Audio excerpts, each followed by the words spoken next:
Bob Jacobs, where were you? What were you filming, and where were you? I was officer in charge of optical instrumentation at Vandenberg Air Force Base from 1963 to 66. That's our job California? was to photograph. That's California, so right there on the coast. Right.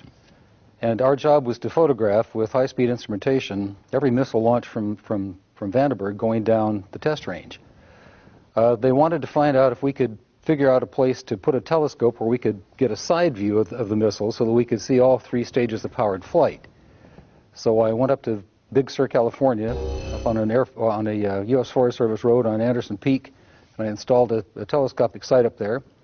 The Air Force flew in a huge catadioptric telescope from the Cape. It was built by Dr. Walter Manning at the Boston University.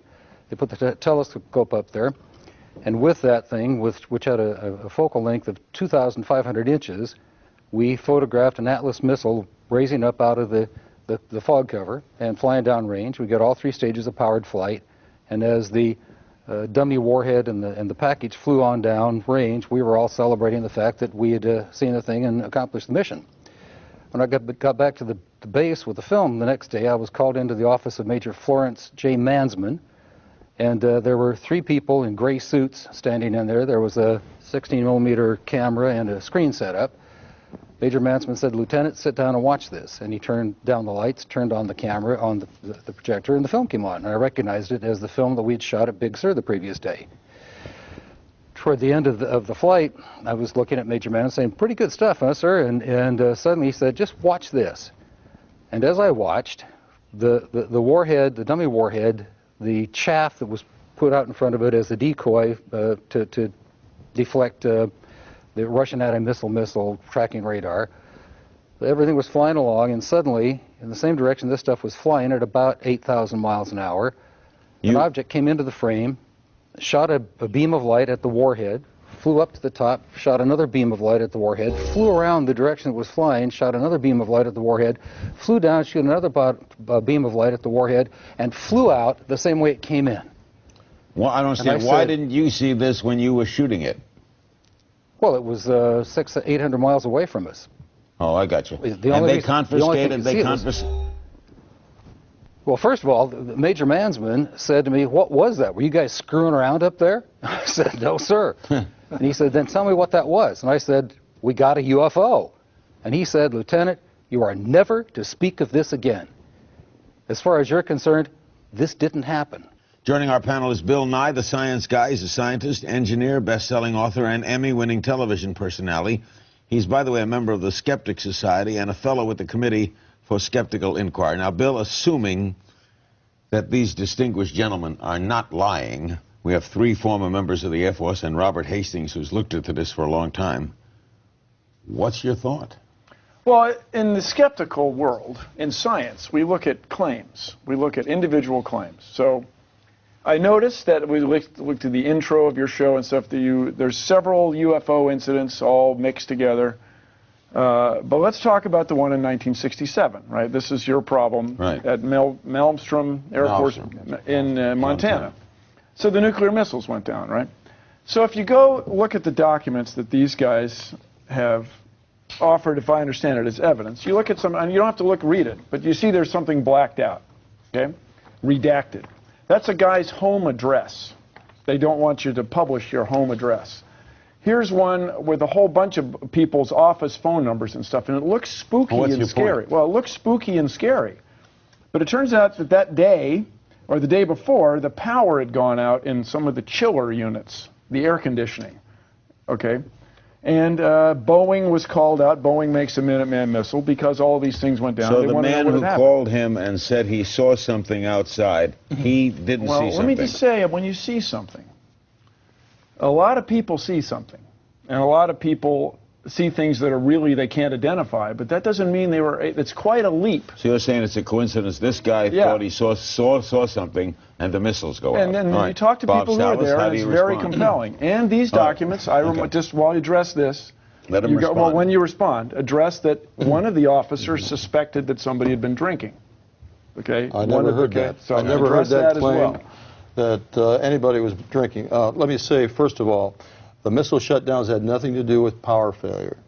There is triple redundancy on power. We've got Montana Power, we've got backup generator, we've got batteries, okay?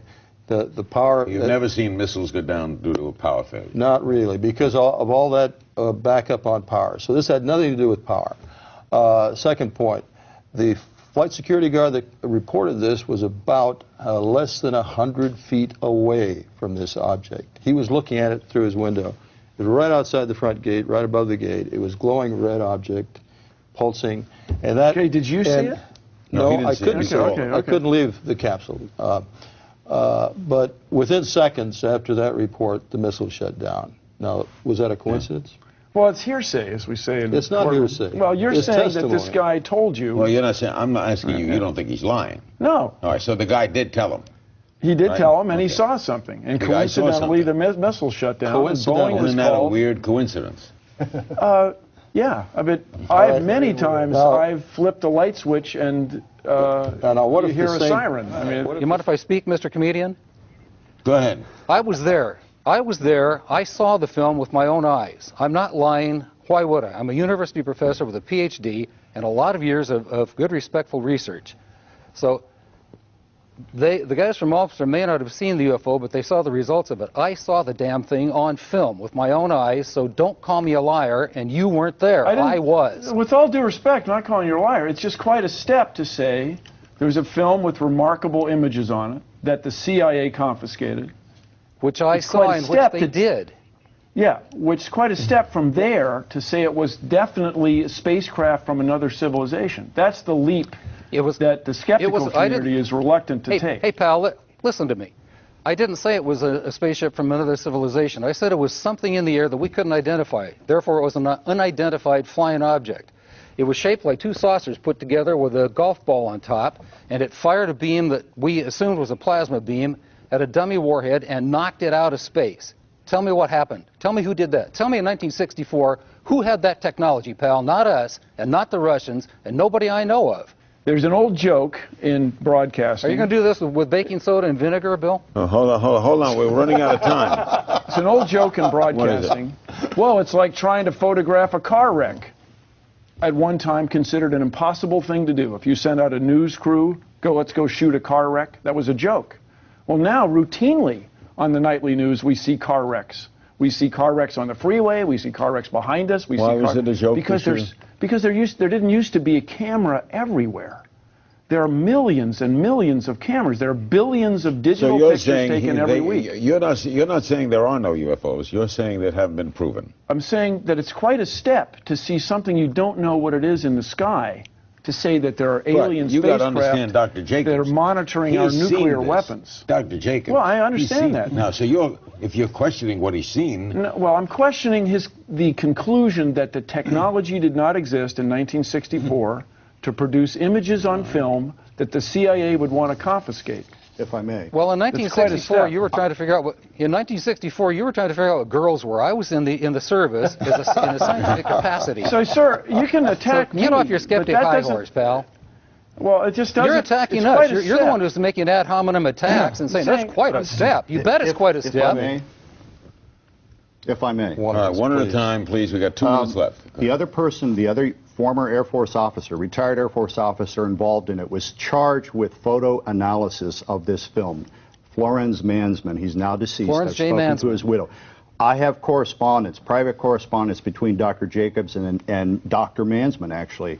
And 20 years later, they are marveling over what they saw. Mansman's professional assessment at Vandenberg in 1964 was that this was an extraterrestrial craft. Okay, so he made that conclusion. That's correct. Okay, all right. And I can send you, I will give CNN, I'm trying to get the national media involved in this as much as possible.